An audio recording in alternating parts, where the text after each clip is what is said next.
All right, welcome back. House cleaning first. If you want to choose the bottle for my next review, you have a choice of a Glenfiddich 15, the Glenfarclas 15, and the Deanston Organic 15. Just put a comment in the section down there and I'll do the review for you. For this week, the bottle that was voted in was the Bunnahabhain 12. It's not a very expensive bottle. I think I paid like 35 bucks for this.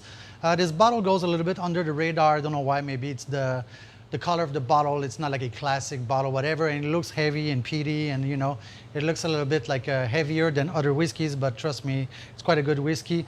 This bottle is at it's a sherry bourbon. I made some notes for you to make sure because there's a lot going on here. It's a sherry bourbon at 46.3% ABV. This is unchilled, filtered because of the high level of alcohol. You don't need to chill filter it to remove the little flakes in it or the shadows in it. It's an Islay whiskey. Let's pour and see what's up. I kind of sell a lot of this in my restaurants because in my whiskey bar because it's quite nice and it's not very expensive to drink. It's very, very nice nose for a 12. Usually 12s are a little bit harsher than this. There's a little bit of smoke in there, but it's not overpowering like a Hartberg or a Lafroid. It's like wet wood. There's some peat in there, but it's not like a super heavy peat whiskey.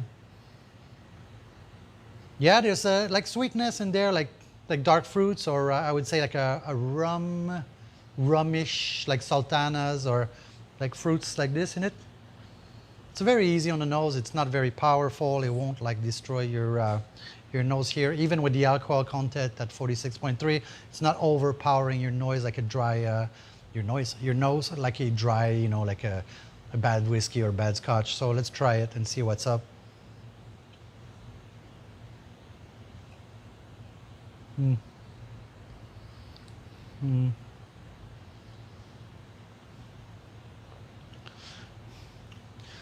This is a sherry cask and a bourbon cask, by the way.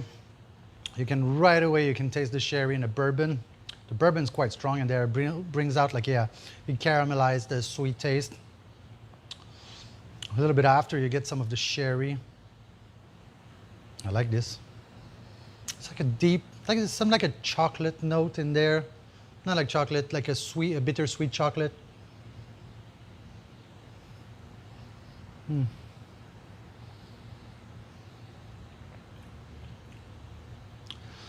There's a short burn, like we call it hotness, but it doesn't last for long. It just like cleans your palate at the same time as you're drinking. Dark fruits in there. By the way, the color, I don't know if you can see well here. It's a nice deep amber color. I like the color, and we can talk about the color because it's unchilled, so it's the original color. They didn't have to add the coloring in there, which is great. Yeah, dark fruits. On the finish, that's after the first taste, it's not very long, it's not aggressive, it's quite nice. Actually, I think this bottle makes me want to drink more whiskey.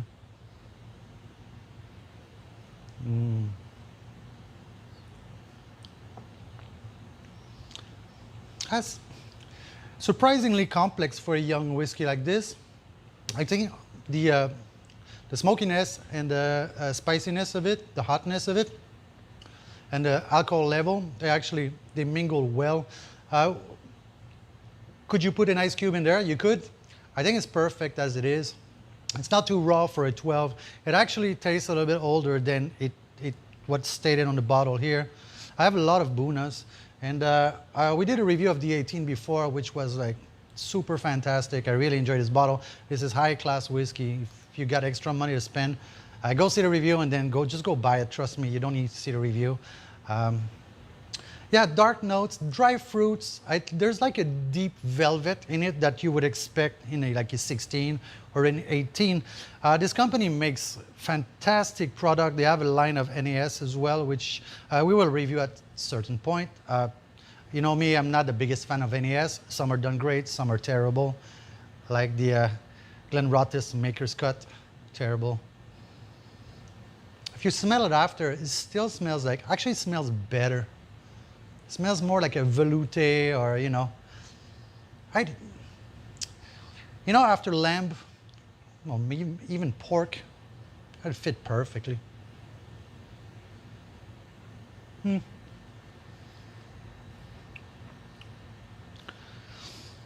The more I drink it, the more I want to drink it. Even though it's a sherry cask, it's not over sherried. And the aggressivity of the bourbon cask at the beginning on the first sip kind of disappeared now. Now it's more like a warm feeling inside of you. Breath-wise, I don't think you'd be killing your neighbor at the dining room table. I think it's, I would not categorize this as a beach whiskey. I think it'd be great in a wedding, you know, the boys at the table or something like that, you know. I think it's a whiskey. It's not a, it's not like a happy whiskey or let's go, you know, it's a whiskey to sit down, have a good chat. And I reckon with this bottle, the whiskey is not too peaty or smoky. So the conversation is actually going to be a nice, light conversation. It's not going to be like a hot bird conversation or the end of the world is coming soon. I think, yeah, in public is fine. I would like to see this maybe after a day of ski or snowboarding.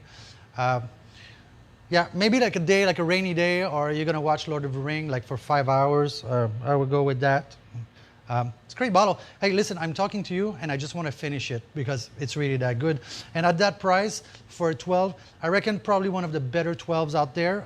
We reviewed some Balvenies and some stuff, and this bottle is really flying under the radar because they don't do big advertising. They don't spend a lot of money on the name recognition.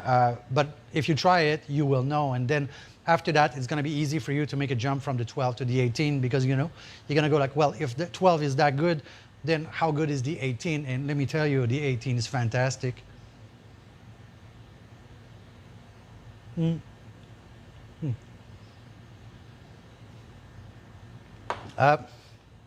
46.3.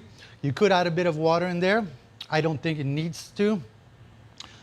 I think the way to open this whiskey is not like sometimes people, what they do, they take a sip, then they add water, take another sip. I think for me is you just how to say, English, not first language here.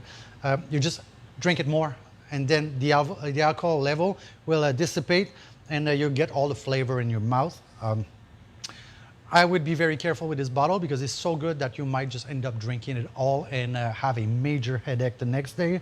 I think it's an everyday drinker because price-wise it makes sense. I think it's an everyday drinker because I don't see a big headache coming out of this. And you won't smell like peat for a week after, you know. You finish drinking at 3 o'clock in the morning after a bottle of Lafroy, take a shower, you go to work, 6 hours later, you still smell like Lafroy. I think this is easy going. I think, by the way, the burn of the alcohol after is just fantastic. It's not like a, let's rip your throat out. It's just a nice, warm, hey, winter day, there you go. Like I said, ski day or whatever. So like I said before, you can choose for the next review, Glenfiddich 15, Deanston 15 Organic, Glenfarclas 15. You let me know in the comment section what you want to do, and we'll try to do that as best as we can. So see you later. Take care.